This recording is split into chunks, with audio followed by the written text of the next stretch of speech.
Bonjour à tous, bienvenue à nouveau sur la chaîne et merci beaucoup de me rejoindre. Le président Trump a présenté les droits de douane au public américain comme une solution simple, presque élégante. Vous vous en souvenez? Il a promis de taxer les produits étrangers, de punir les producteurs étrangers, de protéger l'industrie nationale et de faire en sorte que les autres pays, je cite, paient. C'est un récit politique puissant. Sa base adore ça. Et dans bien des cas, cela porte ses fruits.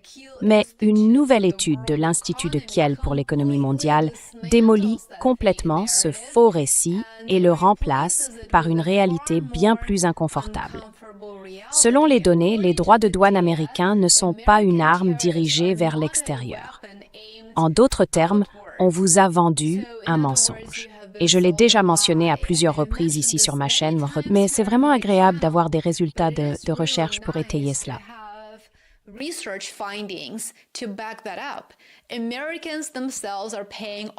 Les Américains eux-mêmes payent presque la totalité du prix. Et laissez-moi vous présenter les détails de cette étude afin que vous puissiez en juger par vous-même. Les chercheurs de l'Institut de Kiel ont examiné un ensemble de données colossales. Plus de 25 millions d'enregistrements d'expéditions, couvrant près de 4 000 milliards de dollars d'importations américaines. Leur conclusion est très claire. Environ 96% du poids des droits de douane retombe sur les importateurs et les consommateurs américains. C'est donc exactement le contraire de ce qu'on nous a dit. Les exportateurs étrangers n'en absorbent qu'environ 4%, un chiffre totalement négligeable. Pas 20, pas 50, seulement 4. Ils en absorbent 4%. Négligeable. Cela, à lui seul, devrait suffire à interrompre toute discussion sur les droits de douane et leurs prétendus avantages. Mais ce n'est pas le cas, car si l'économie des droits de douane est relativement simple, la politique qui les entoure, elle, ne l'est pas du tout.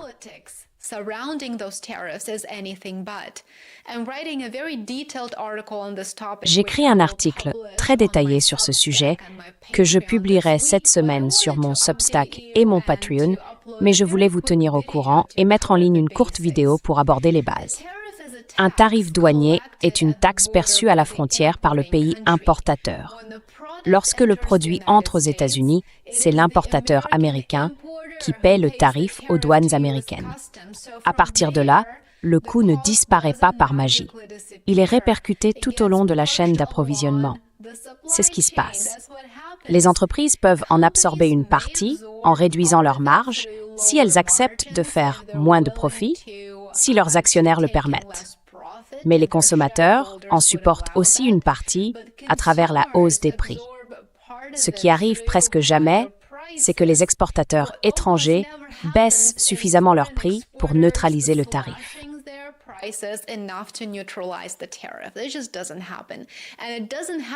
Cela n'arrive tout simplement pas. Et cela n'arrive pas parce que les exportateurs étrangers ne s'intéressent pas à la charité et qu'ils n'ont certainement pas le sentiment qu'ils doivent jouer le jeu pour nourrir ce sentiment d'avoir droit à tout, qui semble assez clair et évident lorsqu'on observe les activités et la rhétorique de l'administration actuelle. Et c'est exactement ce que l'Institut de Kiel a constaté. Les volumes d'échanges se sont effondrés, mais les prix à l'exportation n'ont pas baissé. En d'autres termes, les exportateurs n'ont pas expédié des biens moins chers. Ils ont expédié moins de biens. Moins de biens. L'étude fournit donc un exemple frappant et je veux le partager très brièvement avec vous. En août 2025, les États-Unis ont soudainement relevé les droits de douane sur le Brésil et l'Inde. Certains d'entre vous s'en souviennent peut-être.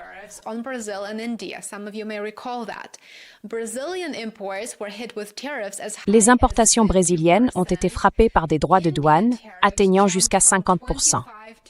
Les droits de douane indiens sont passés de 25% à 50%.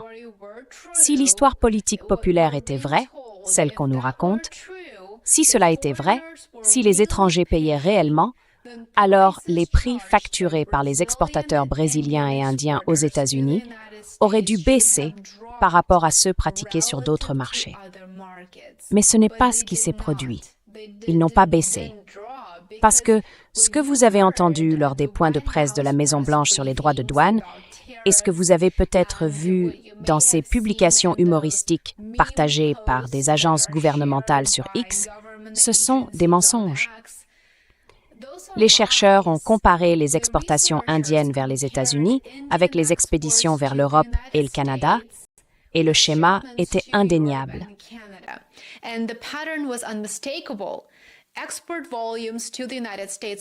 Les volumes d'exportation vers les États-Unis ont fortement chuté, jusqu'à 24%. Je le répète, les volumes d'exportation vers les États-Unis ont diminué d'un quart, soit 24%. Mais les prix unitaires sont restés les mêmes. Les exportateurs n'ont donc pas accordé de rabais, ils ont simplement vendu moins. Ils ont simplement vendu moins aux États-Unis. Et c'est un point crucial, car il révèle le véritable mécanisme des droits de douane. Ceux-ci ne contraignent évidemment pas les exportateurs à la générosité ou à la charité. Ils étouffent le commerce, réduisent le choix, limitent la diversité et transfèrent discrètement les coûts sur les entreprises et les consommateurs nationaux. Les recettes douanières américaines ont bien sûr augmenté, d'environ 200 milliards de dollars en 2025. Parlons-en.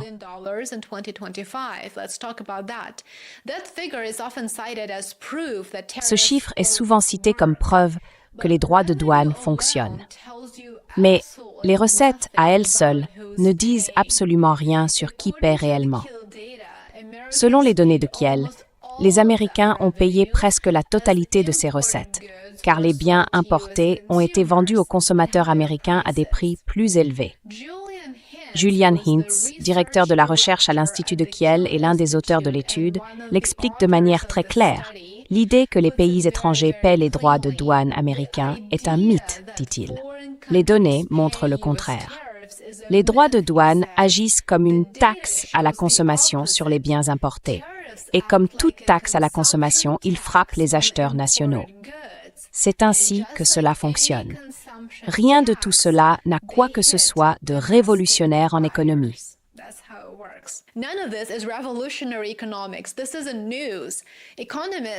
Ce n'est pas une nouveauté. Les économistes comprennent ce mécanisme depuis des décennies. Ce qui rend ce rapport important, et c'est la raison pour laquelle je voulais partager les résultats avec vous, ce n'est pas la théorie, mais le moment choisi et la manière dont il est utilisé. Donald Trump a de nouveau fait des droits de douane un élément central de son programme politique, et l'Europe voit ce qui se profile. La publication allemande n'est pas qu'un exercice académique. C'est une manœuvre politique, préventive, visant à informer le public de ce qui se passe réellement. Si Washington décide d'imposer de nouveaux droits de douane à l'Union européenne, l'Europe souhaite en réalité que le débat soit également soigneusement cadré à l'intérieur des États-Unis.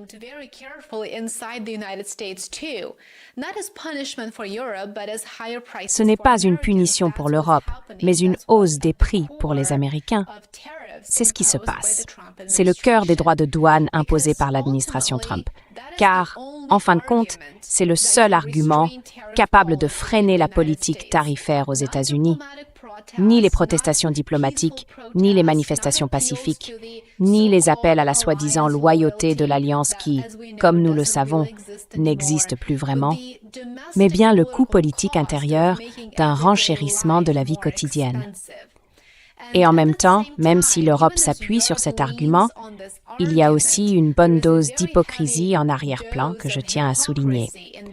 L'Europe se présente comme une victime du protectionnisme.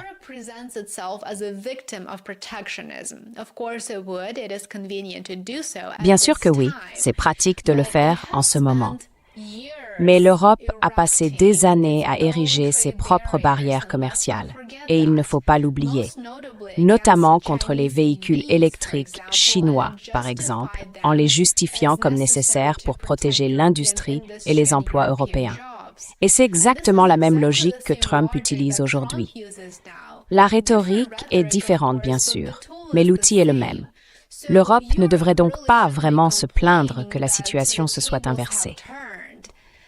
Les droits de douane d'aujourd'hui ne sont pas un malentendu. Ce n'est pas simplement une sorte de vœu pieux. Ils sont un élément délibéré d'un nouveau modèle de politique étrangère américaine. Et dans ce modèle, le commerce n'est plus séparé de la politique. Il est la politique. simplement sous une autre forme.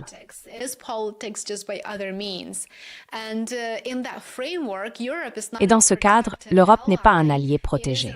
C'est une ressource que l'on peut soumettre à des pressions, réorganiser et remettre en ligne comme n'importe qui d'autre, comme n'importe quel adversaire. Les conséquences économiques, cependant, restent les mêmes pour les États-Unis. Les entreprises américaines voient leurs marges se réduire. Les consommateurs, vous et moi, font face à des prix plus élevés. La variété des produits diminue et les exportateurs étrangers ne deviennent pas vraiment plus dociles. Ils cherchent simplement d'autres marchés, de meilleurs environnements pour vendre leurs produits. Et c'est une autre vérité inconfortable mise en évidence par l'étude. Les pays touchés par les tarifs américains ne se rendent pas simplement. Ils vendent moins aux États-Unis et accélèrent leurs efforts pour diversifier leurs destinations d'exportation, leurs marchés.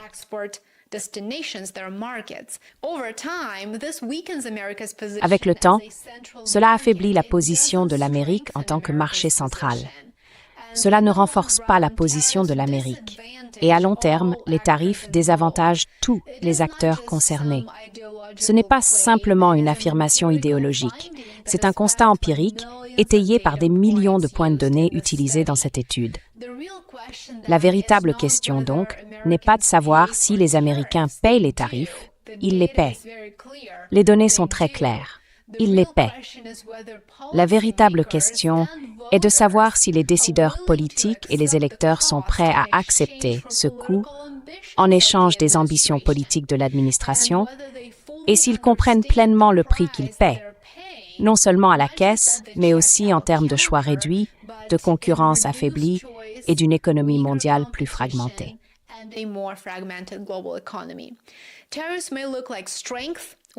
Les tarifs douaniers peuvent sembler être un signe de force quand on entend les déclarations de l'administration Trump, mais comme le montre l'étude, ils agissent souvent comme des blessures auto-infligées.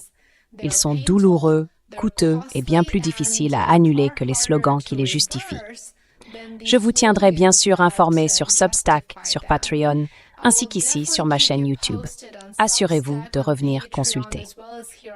Sur Substack et Patreon, si vous souhaitez en savoir plus sur ce sujet, je publierai un article comme je viens de le mentionner.